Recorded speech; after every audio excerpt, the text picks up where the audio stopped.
ఈ వృద్ధుడు ప్రతిరోజు వందల కొద్ది కుందేళ్లను చంపేవాడు, కాని ఆ మాంసాన్ని ఎప్పుడూ తినలేదు. ఆ మాంసం మొత్తాన్ని ఒక వింతైన స్టోరేజ్ యూనిట్లోకి పంపేవాడు. అతి వింతైన విషయం ఏమిటంటే, స్టోరేజ్ యూనిట్కి వెళ్లే ముందు అతను తలుపు ముందు 3 సార్లు గెంతేవాడు. అతను ఇలా 50 సంవత్సరాలుగా చేస్తున్నాడు.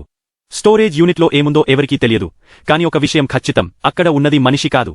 ఒకరోజు ఎప్పటిలాగే కుందేలు మాంసాన్ని కోస్తుండగా ఒక కుందేలు తల ఒక్కసారిగా నేలపై పడిపోయింది. అతను దాన్ని ఎత్తడానికి వంగినప్పుడు అకస్మాత్తుగా గుండెపోటు వచ్చి అక్కడే మరణించాడు. వృద్ధుడి మరణం తర్వాత చట్టం ప్రకారం ఆ స్టోరేజ్ యూనిట్ అడ్మినిస్ట్రేటర్ అధీనంలోకి వెళ్ళింది.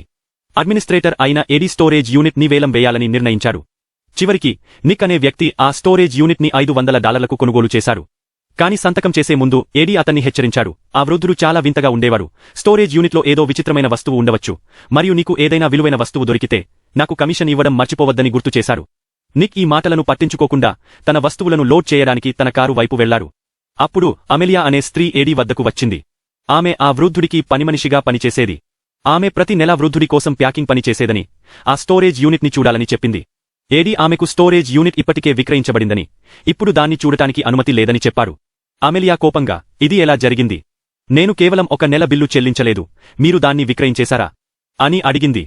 ఎడీ విచారం వ్యక్తం చేస్తూ, ఇది నా తప్పు, కాని ఇప్పుడు ఆ యూనిట్ తిరిగి రాదు అని చెప్పి నిక్ వైపు సూచిస్తూ, ఆ వ్యక్తి దాన్ని కొన్నాడు, నీవు అతనితో మాట్లాడవచ్చు అన్నాడు. అమెలియా నిక్ తో మాట్లాడటానికి వెళ్ళింది.